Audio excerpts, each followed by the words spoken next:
ኪራ ከባድ ውሳኔ ወሰነ። በጽናት የተናደደ አሁንም ሌላ ልድርኝ እያሰብሽ ነው? እንደዛ ነው አይደለም የምትደብቅኝ? ለዛ ነው የሚያፈቅር ልብ ምን ያህል አለመታመን ከባድ እንደሆነ የምታውቁት አፍቅራችሁ ስትለዩ ነው አለ። የኪራ አባት ጽናቴን ምንም አይነት ነገር እንዳትናገሪ፣ ለኪሮቤል ምንም አይነት ነገር ነግረሽ እንድትነግረው አልፈልግም ብለው አስፈራሯት። አሰላሙ አለይኩም ወራህመቱላሂ ወበረካቱ። ቻናል ቤተሰቦች እንዴት ናችሁ? ሰላማችሁ ብዝት ይበልልኝ። እንዴት ናችሁልኝ? ከዚህ ፊልም የሚያስደስተኝ በጣም የናሆሜ ቀልዶች ማለት ነው። የናሆሜ ቀልዶች እኔ ደግሞ ማለት ነው ጽናቴ ደግሞ እፍርስ ሲያቅፋት ምናምን የምታፍረው ነገር አብሬ የማፍረው ሲያቅፋት የማፍረው ነገር ነው እኔ የሚገርመኝና እንግዲህ ጽናቴ ጉድ እኮ ጽናቴ እውነቱን ሳትነግረው ቀርታ ኪሮቤል ተናደደ። ኪሮቤል ከዚህ በኋላ የምትደብቀኝ ከሆነ ከባድ ነው ብሎ ሰኒን አናገራት። ሰኒን እንድትነግረው ለምኗት ነበረ። ነገር ግን ሰኒ ምንም አይነት ነገር ልትነግረው አልፈለገችም። ምክንያቱም ጽናቴ የደበቀችውን ነገር እሷ ቃል ስላስገባቻት እሷ መናገር አልፈለገችም። ኪራም ነገሩ የሚያፈቅር ልብ የደበቀኝን እውነታ ሌላ ሰው ይነግረኛል ብሎ መጠበቅ ይሄ ቅኔ ነው የሚሆነው ብሎ ሰኒን ትቷት ሄደ። እባክህን ተረጋጋ፣ ለምንድን ነው የማትረጋጋው አለችው።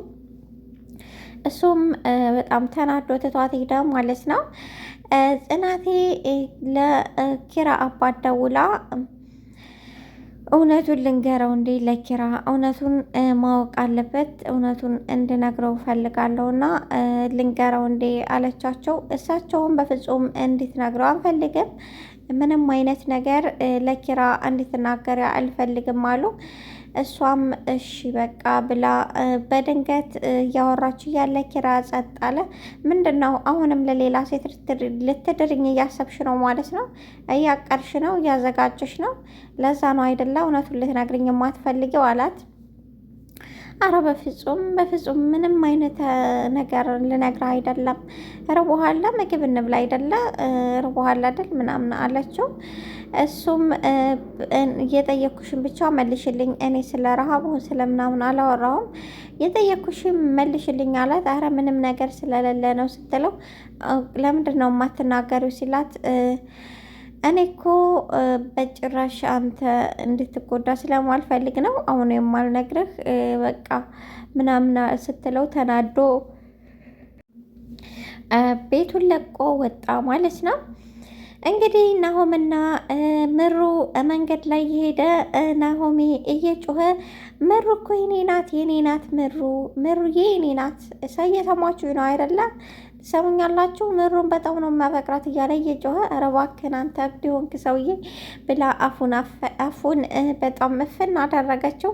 እሱም ምን ላድርግ በቃ በፍቅርሽ እኮ ሰክሬ ነው እያለ ለነገሩ በፍቅር የሰከረ እስከሚመስል ድረስ ቅጡ ጥፍት ብሎታል። እሱም በጣም እንደዚህ እንድትስቅልኝ ፈገግ እንድትልልኝ ነው የምፈልገው። አንቺን ሲከፋሽ አንቺን ደስተኛ ሳትሆኝ ስትቀሪ እኔ በጣም ነው የሚከፋኝ። እናም እንደዚህ ደስተኛ ሆነሽ አንቺ እንደዚህ ነው ማየት የምፈልገው አላት። አንተ ያለህልኝ እንደ ደስተኛ አልሆነም አለችው ማለት ነው። እንግዲህ እንደሰማችሁ ጽናትን እንደሁም ምሩን ሰፕራይዝ ቀለበት ስነ ስርዓት ሊያደርጉላቸው ነው። ኪራና እንዲሁም ናሆም የቀለበት ስነ ስርዓት ሊያደርጉላቸው ወስነዋል ማለት ነው። በአንድ የምናፈቅራቸው ልጆች እንደማስደሰት የሚያስደስት ነገር የለም ብለው ለሁለታቸው በአንድ ቀለበት ሊያደርጉ ወሰኑ። ሁለታቸውንም ሰፕራይዝ ሊያደርጉ ማንም ሰው እንዲያቅም ወይም የሆነ ፍንጭ እንድትሰጥ አልፈልግም ብሎ ናሆሜ ለኪራ ነገረው። አረ በጭራሽ እንዳታስብ፣ ምንም አይነት ፍንጭ ነገር አንሰጥም፣ ምንም ሀሳብ እንዳይገባህ አለው ማለት ነው። ኪራና ጽናት እንግዲህ በመካከላቸው ግጭትም ቢሆን ነገር ግን ቀለበት ስነ ስርዓት ማድረግ ሁለታችንም በአንድ ጊዜ በአንድ ወቅት እነሱን ሰፕራይዝ ማድረግ እንዳለባቸው የተነጋገሩ ማለት ነው።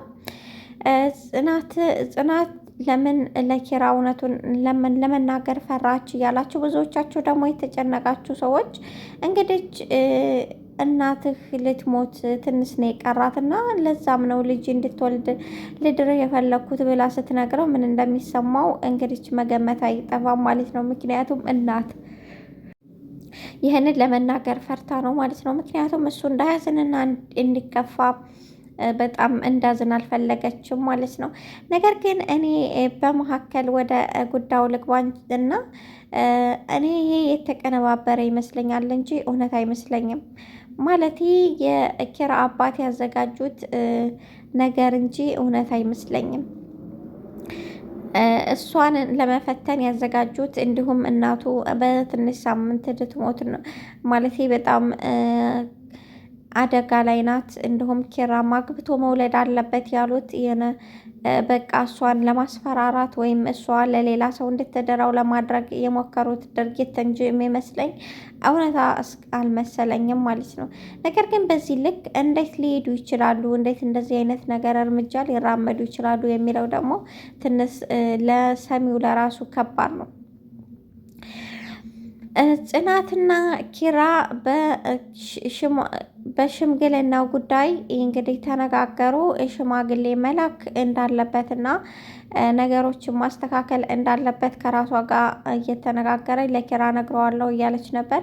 ነገር ግን እንዴት ነው አባቴ ለትምህርት ሄድኩ ብላ ጋብቻ ገባች እየተባለ የሰፈር ሰው ቡና መጠጫ ልሆን እኮ ነው እና ነገሩ አፈቅረዋለሁ እኮ በዛ ላይ አባቴን ለመርዳት ለማገዝ ምንም አይነት ነገር ሊያግደኝ አይችልም። ስለዚህ በቃ እያለች ከራሷ ጋር እየተነጋገረች ነበረ ማለት ነው።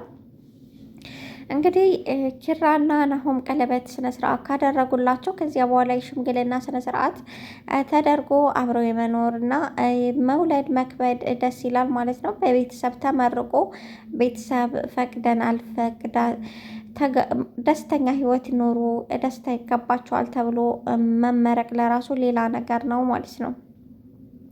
እንግዲህ ኪራና ናሆም ሻይ ቤት ተገናኝተው አንዳንድ ነገር እያሉ የምትወደው የምታፈቅረው ሰው ደብቆ እውነት ደብቆ ሲሄድ ምን ያህል እንደሚያም ከዚያ በላይ የሚገምት የለም እያለው ነበር። ምን እየሆንክ ነው? ሰውየው በሰላም ነው? ምን ለማለት ፈልገህ ነው? እያለው ነበር። እንግዲህ ጽናት የደበቀችውን ነገር ነገረው። ነገር ግን ቀስ ብለህ በስነ ስርዓት ቁጭ ብለህ ብታወራትና የተሻለ ነገር ብታዳምጣት የተሻለ ይመስለኛል አለች። ስትናግረኝ እኮ ነው የማዳምጣትና የምሰማት አሊያ ማለት ነው። በዚህ እየተበሳጨ መንገድ ላይ ሄደ። እንግዲህ ኪራና ናሆሜ ያላቸው ጓደኝነት እጅግ የረቀቀ ነው፣ ደስ ይላል። ለሁሉም እንደዚህ አይነት ጓደኝነት ይስጥ እያልኩኝ ለነበረኝ ቆይታ እያመሰገንኩኝ የዝናብ ቤተሰቦች በጣም ነው የምወዳችሁ። ላይክ ሰብስክራይብ በማድረግ ቤተሰብ ሆኖ ወዳችኋለሁ። ባይ ባይ።